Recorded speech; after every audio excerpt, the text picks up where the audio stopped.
y ya la anoto, senadora. El senador Atauche me está pidiendo que no hable. Quiero decirlo públicamente. No, es un chiste, no sé. Es un chiste, senador Romero, no me rete.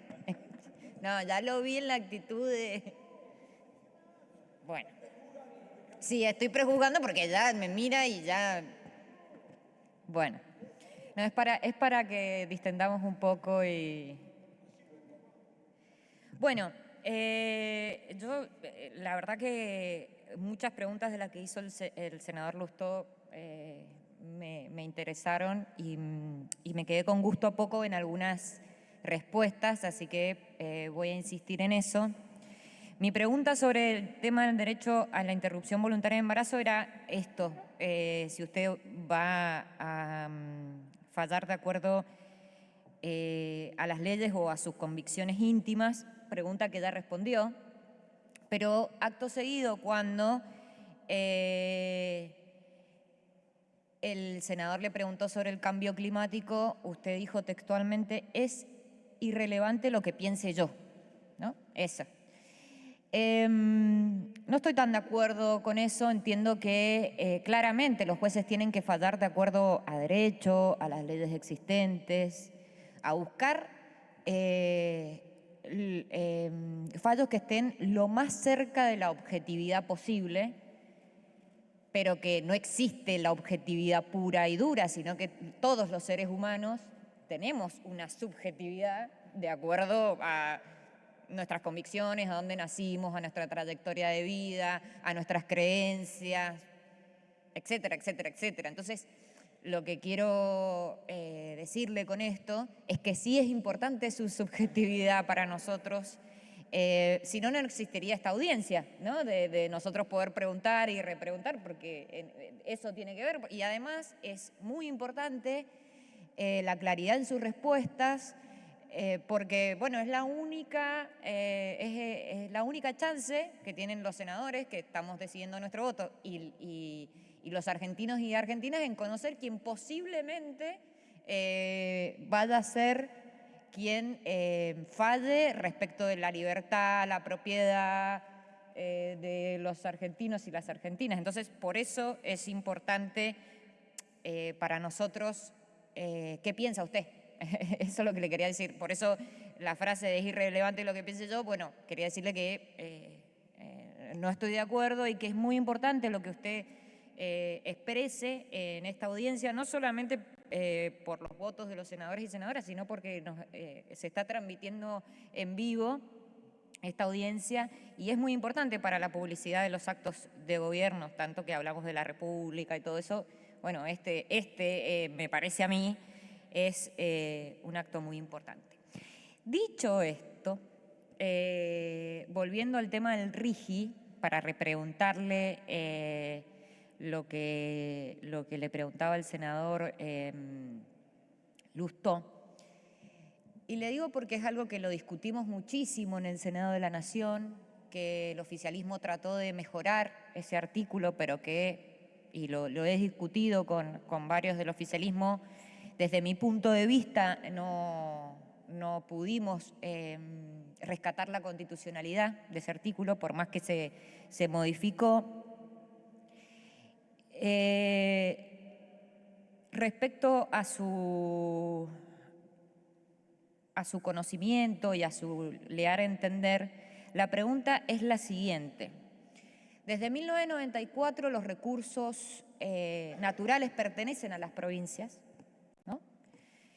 Y el RIGI lo que establece que ante un conflicto de la empresa donde se haya aprobado su proyecto, que se aprueba en nación ese proyecto, luego se aprobarían, como usted dice, según las leyes de impacto ambientales, por ejemplo, la 7722 en la provincia de Mendoza, ese proyecto. El texto de la ley de bases dice que tendría como prioridad las leyes nacionales respecto del RIGI sobre las leyes ambientales incluso de las provincias. Entonces, respecto de la constitucionalidad, es respecto de la propiedad de los bienes naturales de las provincias. Entonces, le reformulo la pregunta para ver si podemos, bueno, si nos puede dar su opinión respecto de la constitucionalidad, porque sí, y lo dijimos acá y lo discutimos y tratamos de ver cómo salvábamos la constitucionalidad de ese artículo. Desde mi punto de vista, no, por más que se reformó, no se pudo salvar la constitucionalidad porque de hecho el artículo dice será nulo de nulidad absoluta y los jueces deberán, bueno, una cosa, un derecho creativo bastante llamativo. Entonces me gustaría saber eso respecto de esa posible, digamos, inconstitucionalidad de la ley de base respecto de la legislación de las provincias sobre recursos naturales. Ahora. Muchas gracias, señora senadora, por sus observaciones y sus preguntas. Una aclaración, cuando dije que es irrelevante lo que pienso, no estoy diciendo que quiero esconder lo que pienso, sino que creo que cuestiones que son de índole científica tienen que ser, digamos, lo que manda es la opinión de los científicos. Yo no tengo un criterio formado más allá de leer y enterarme. Y evidentemente el Congreso de la Nación entendió que es importante y por eso sancionó las leyes que sancionó. Pero no tengo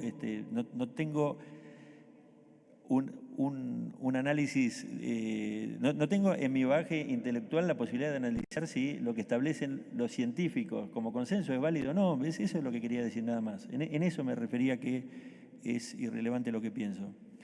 Respecto a su pregunta, en lo que se refiere al RI, evidentemente una ley, ninguna ley puede dejar sin efecto el artículo 41 de la Constitución. No estoy diciendo que este haya sido el caso, no lo sé, no hice ese análisis en particular. Lo que sí le puedo decir, y eso está muy claro en nuestro sistema constitucional, que una ley del Congreso no puede dejar sin efecto los parámetros de protección ambiental que prevé el artículo 41 de la Constitución. Eso es lo que manifesté nada más. Y obviamente para poder determinar, en un caso concreto, cuál es la decisión, la Constitución pesa más que una ley desde ya, y eso es clarísimo. Continúa, senadora. Pasando a otro tema. Voy a hacer algunas preguntas para después que así nos vamos entreteniendo más y no monopolizamos la palabra. Está publicado un artículo suyo, que acá lo tengo, sobre la designación de jueces de la Corte Suprema de Justicia de la Nación mediante decreto, hecho aberrante que ocurrió en el 2015, y usted consideró que fue constitucional el decreto del presidente Macri que designó a Rosati y a Rosenkrantz. ¿Podría usted desarrollarnos los argumentos esgrimidos por este artículo? Es un artículo, para los que están, es un artículo de usted, no tengo acá a dónde se publicó, perdón. Ah, ¿usted lo dice? Ok, listo, gracias. La palabra, doctor. Muchas gracias, señora senadora, por su pregunta. Apenas se dictó el decreto 83/2015, si no me equivoco, que era el número de decreto, se generó una discusión pública sobre la cuestión y al día siguiente o a los 2 días publiqué un artículo en el diario Clarín. Ese artículo es en el diario Clarín, haciendo un aporte, porque como había un debate público me parecía importante hacer un aporte, y lo que señalé, entre otras cosas, es que la República Argentina ya, digamos, teníamos precedentes de designación de jueces en comisión en la Corte Suprema en la República Argentina. De hecho, hubo 5 jueces de la Corte Suprema designados en comisión antes que los doctores Rosenkrantz y Rosati. Marqué que, en mi interpretación del análisis que había hecho, que el artículo 99, inciso 19, permitía la posibilidad de designar funcionarios en comisión por supuesto que si no reciben el acuerdo expiran al fin de la próxima legislatura. De hecho, le manifiesto lo siguiente. En el año 2006 publiqué un libro junto con el doctor Ramírez Calvo haciendo un análisis sobre todas las fuentes de la Constitución Nacional, en particular en el marco de la polémica eterna que nunca se va a terminar acerca del grado de influencia de Juan Bautista Alberdi en nuestra Constitución. El proyecto de Constitución de Alberdi preveía los nombramientos en comisión sin plazo. En caso que el gobierno federal, el presidente de la Nación, designara un funcionario en comisión, ese funcionario en comisión se iba a mantener en el cargo hasta que expirara su mandato. Y lo que había revisado en el marco de los análisis de los antecedentes de nuestra Constitución es que nuestros constituyentes se apartaron en ese punto de Alberdi, como lo hicieron en varios otros, y precisamente pusieron un límite para que el Congreso pudiera hacer el control de una designación en comisión. Y por eso, si el Senado no daba el acuerdo, caía la designación que se haga en comisión al año siguiente.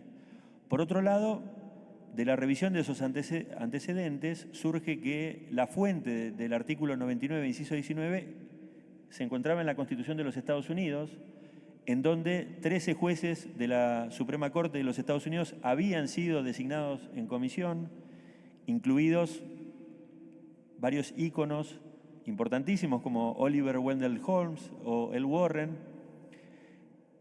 Había más de 500 jueces federales designados de esa manera. Y por otro lado, y eso es algo que a mí me llamó la atención porque nunca surgió en el debate, y de hecho le diría las personas con las que hablo no lo saben, había un fallo de la Corte Suprema de Justicia de la Nación que se llama Jueces en Comisión, de 1990, que analiza la constitucionalidad o no de la designación de jueces federales utilizando esa cláusula. Yo simplemente lo que pretendía hacer con ese artículo del diario es hacer un aporte a la discusión pública. Entiendo que el ejercicio de una facultad constitucional puede ser un tremendo error político. Yo en eso no me meto. Simplemente lo que hice fue hacer un análisis constitucional respecto de qué dice nuestra Constitución en ese punto y si habían antecedentes o no. Ese fue mi planteo.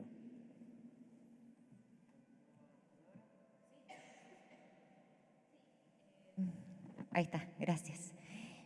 Entiendo que yo lo leí atentamente a su artículo. Yo era senadora de la Nación cuando se trataron los pliegos de Rosati y Rosengrat y fui una de las más críticas. De hecho, el Ejecutivo de ese entonces volvió sobre sus pasos y envió los pliegos de Rosati y Rosengrat. Y yo fui una de las pocas senadoras que voté en contra de Rosati y Rosengrat por considerar básicamente que venían con un pecado de origen, si queremos decirlo así, que es aceptar ser designados por decreto en la Corte Suprema de Justicia de la Nación.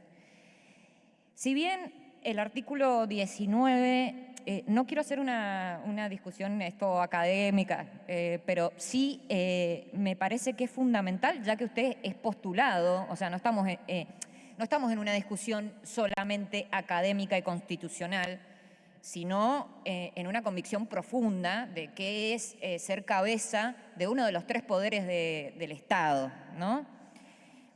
Por más que el artículo 99, inciso 19, dice puede llenar las vacantes de los empleos que requieran el acuerdo del Senado, usted en este artículo dice por qué empleos, no quiero ahondar en eso, pero que un ministro de la Corte Suprema de Justicia de la Nación pueda estar a tiro de decreto del presidente de la Nación, porque lo puso en comisión y lo puede sacar con otro decreto en comisión hasta tanto el Senado acuerde o no, tiene que ver con una profunda convicción de republicanismo y división de poderes, de cuál es el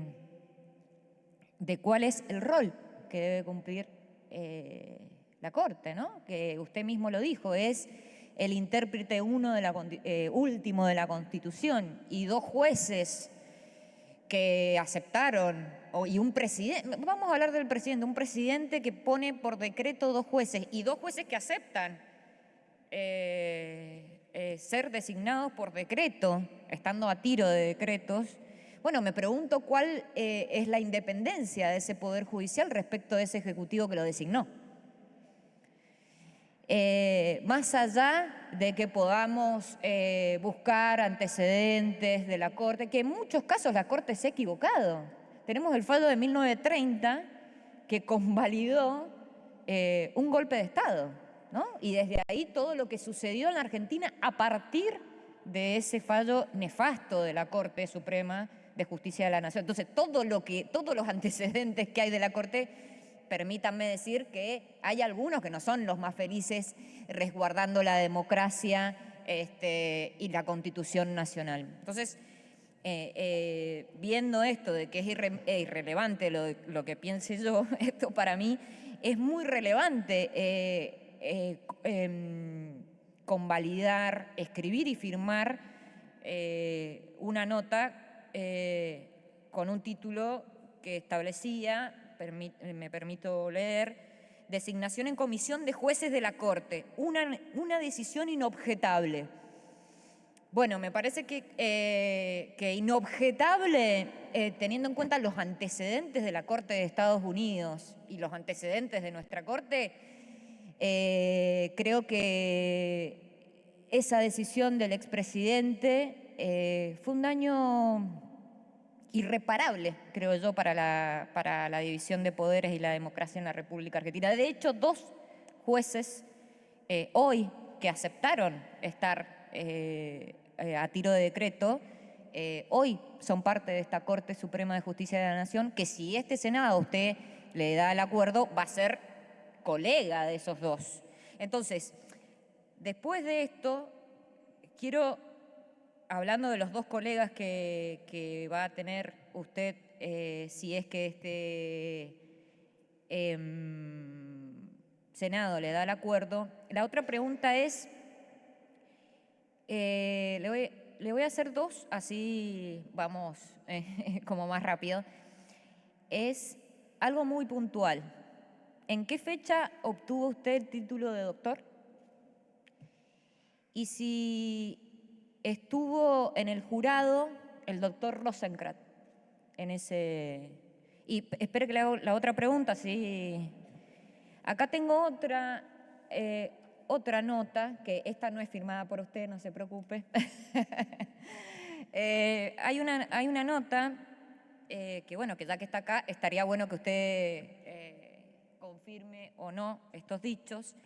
El periodista Joaquín Morales Solá publicó una nota de opinión en el Diario de la Nación el 4 de agosto del 2024 que se titula Un proyecto golpista para la Corte Suprema.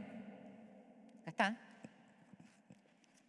En donde dice que funcionarios del Poder Ejecutivo y funcionarios de la Corte lo habrían presionado para firmar un compromiso antes de asumir. Y leo, para que todos sepan de lo que estamos hablando, es lo que dice Morales Solá, y tengo acá, o sea, es la oportunidad que tenemos para saber si es verdad o no por uno de los actores involucrados, o supuestamente involucrados.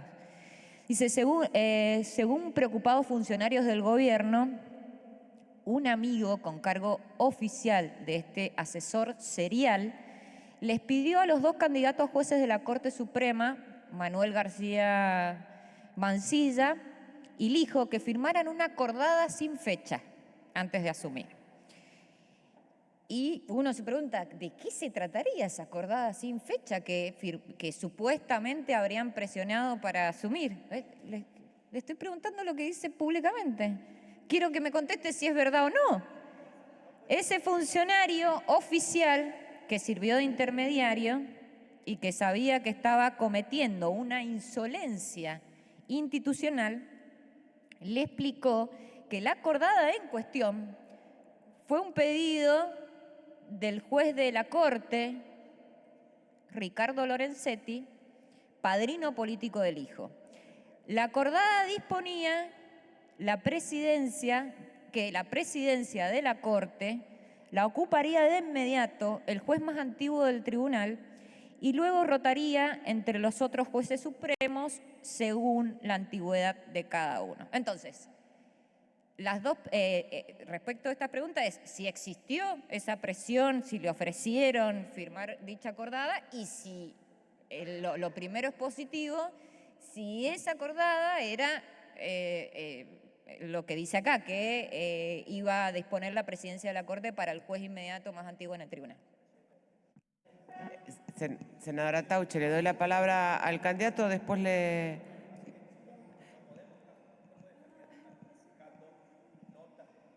Pero que diga sí o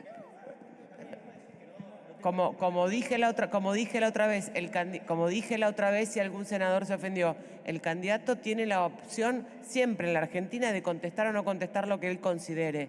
Pero por eso después le doy la palabra. Después le doy la... Senadora Tauche, después le doy la palabra. Tiene la palabra. Muchas gracias, senadora, por su pregunta. Déjeme contestar. La vicepresidencia tiene también la palabra. Lo que no entiendo es una oportunidad para el candidato, desmentir o no esto que es gravísimo.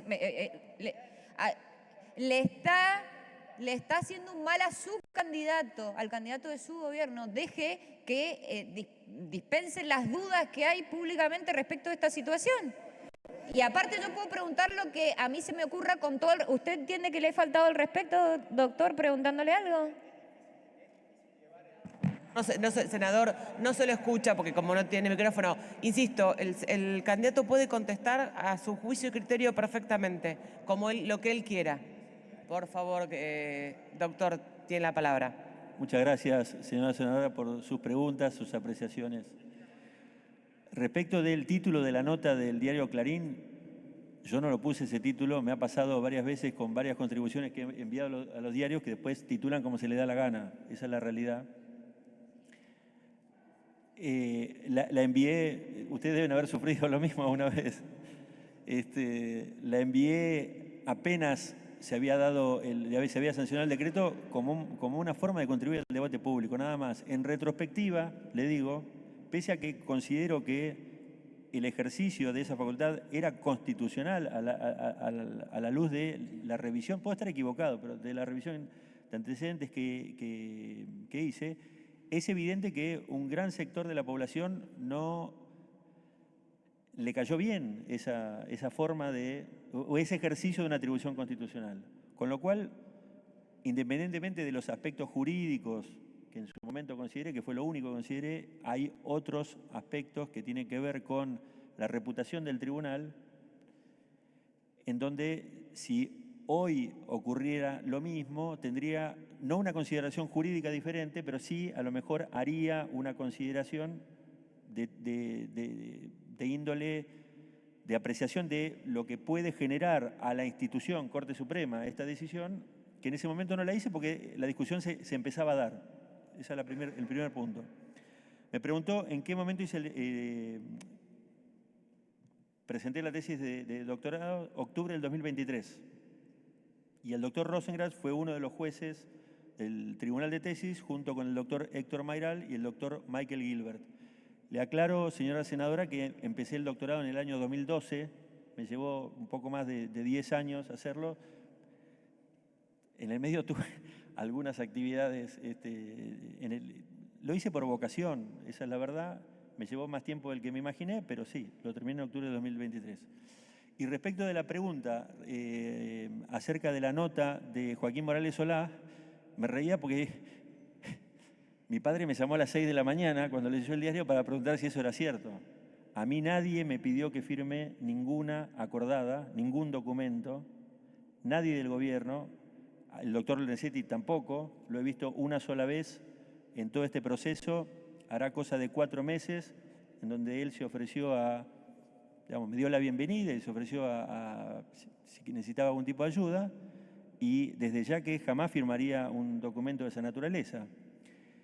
Me pasó en estos últimos meses, en donde obviamente no estaba acostumbrado a la exposición pública, que los medios de prensa dijeran cosas que no son correctas, que no son ciertas. Empecé a entender un poco más a los políticos cuando se quejan de la prensa. Me dijeron que yo era miembro del Opus Dei, numerario del Opus Dei. No pertenezco ni al Opus Dei ni a ninguna organización religiosa, y los medios de prensa lo aseveran de esa manera.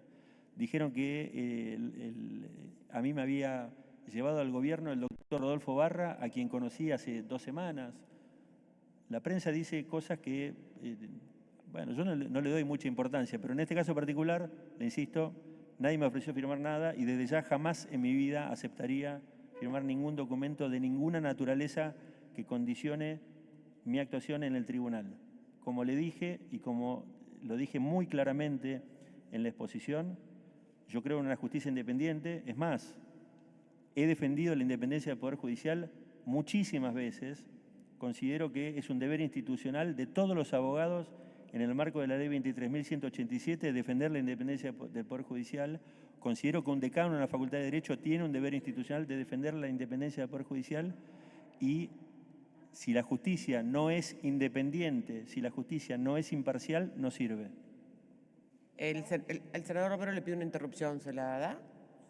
Senador Romero.